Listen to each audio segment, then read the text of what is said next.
There was a time when stepping into the ring with Mike Tyson wasn't just dangerous. It was a death sentence for your career. Champions talked trash. Legends underestimated him. But they were all wrong. Iron Mike didn't just beat his opponents. He erased them from the sport. Some never fought again. Others quit mid-fight. And the ones who survived carried the scars forever. Today, we're breaking down 5 fights where the baddest man on the planet turned established champions into cautionary tales. This is what happens when you disrespect greatness. Fight 1. Tyson versus Trevor Berbick. November the 22nd, 1986, at the Hilton Hotel in Las Vegas. A 20-year-old kid from Brooklyn was about to make history. Trevor Berbick was the reigning WBC heavyweight champion. He'd gone the distance with Muhammad Ali, defeated Pinklon Thomas, and sat on the throne of boxing. The 32-year-old veteran thought experience would be his weapon. At the weigh-in, Berbick laughed at Tyson's baby face, calling him just another kid who'd crumble under championship pressure. But Berbick had no idea he was about to face a hurricane with fists, and that arrogance would cost him everything. The opening bell rang, and Tyson stalked forward like a caged animal finally released. Berbick tried to use his jab to keep distance, but Tyson slipped under it effortlessly. Then it happened. A devastating left hook crashed into Berbick's temple. The champion's legs betrayed him. He stumbled, fell, got up, and fell again. It was like watching a man trying to stand on ice. Round 2. Tyson smelled blood. Berbick was already broken, his confidence shattered, desperately trying to survive. Then, Tyson unleashed a vicious combination. Left hook, right hand, another left hook that sent Berbick spinning into the ropes. The referee immediately waved the fight off. And Mike Tyson, at just 20 years old, became the youngest heavyweight champion in history. Berbick's reign lasted exactly 1 defense. Iron Mike had arrived. Fight 2. Tyson versus Michael Spinks. June 27th, 1988. Atlantic City Boardwalk. This wasn't just a fight. It was a collision between 2 undefeated titans. Michael Spinks was 31-0, an Olympic gold medalist, a former light heavyweight champion who moved up and shocked Larry Holmes twice. He called himself the People's Champion and genuinely believed he could outbox Tyson. The press hyped it as once and for all. Tyson entered the ring as the undisputed heavyweight champion, holding every major belt. He was 34-0 with 30 knockouts. The baddest man on the planet was about to prove why. The bell rang. Tyson charged forward immediately. Spinks threw a tentative jab, and Tyson exploded through it with a right hand that buckled Spinks' knees. Spinks got up at the count of 2, but his eyes told the story. Fear had entered the ring. Tyson stalked him like prey, cutting off the ring with surgical precision. Then came the ending. A perfect right uppercut followed by a devastating left hook. Spinks crashed to the canvas, his body crumpling in slow motion. The referee didn't even count. It was over. 91 seconds. That's all it took for Tyson to destroy an undefeated champion and collect the biggest payday in boxing history at that time. Spinks never fought again. 1 minute and 31 seconds was enough to end a Hall of Fame career. Fight 3. Tyson versus Frank Bruno. March the 16th, 1996. The MGM Grand in Las Vegas. Mike Tyson was back from prison, and the British warrior Frank Bruno stood in his way. Bruno was massive, 6 feet 3 inches, 247 pounds of muscle, with a 4-inch height advantage and 5-inch reach advantage.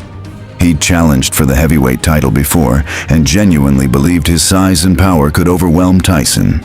At the press conference, Bruno trash-talked with that British bravado, promising to knock Tyson into the 4th row. But the look in Tyson's eyes said everything. Bruno had just signed up for punishment. From the opening bell, Tyson went to work like a surgeon with a sledgehammer. Bruno tried to use his jab, tried to clinch, tried to survive. But Tyson was relentless. Every punch carried bad intentions. A left hook crashed into Bruno's ribs. A right uppercut snapped his head back. Bruno's corner was screaming for him to move, but there was nowhere to run. By round 2, Bruno looked like he'd been in a car accident. His face was swelling, his legs were heavy, and Tyson showed zero mercy.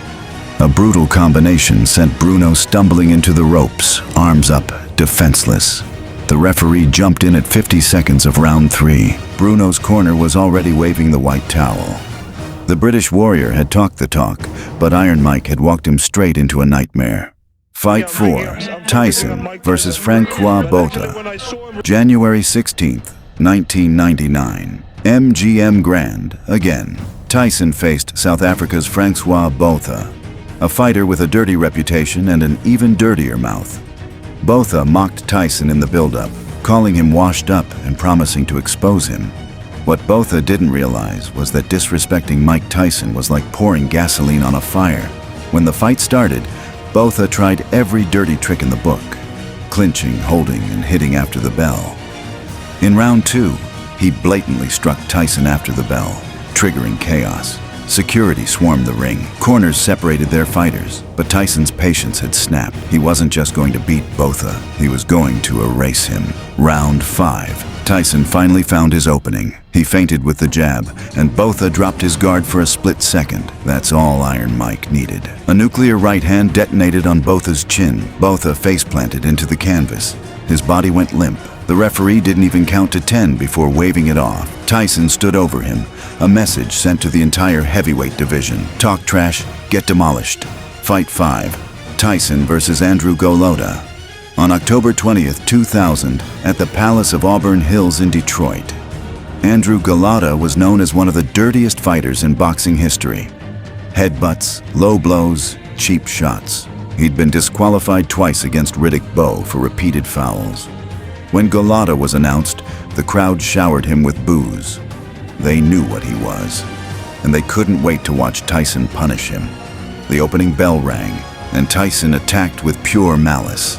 Golota tried to clinch immediately, but Tyson shoved him off and unleashed a barrage. Left hooks to the body, right hands to the head, uppercuts that snapped Golota's neck back. Golota looked terrified. This wasn't the same fighter who terrorized other opponents with fouls. Against Tyson, he was just prey. Every punch Tyson threw carried years of rage. Round 2 was more of the same. Tyson hunted him down, landed a devastating combination, and Golota crumbled. He got up, but his soul had left the building. Then came the shocking ending. At the end of round 2, Golota sat on his stool and refused to come out for round 3. The coward quit. He quit on his stool like a beaten dog. The crowd erupted in rage.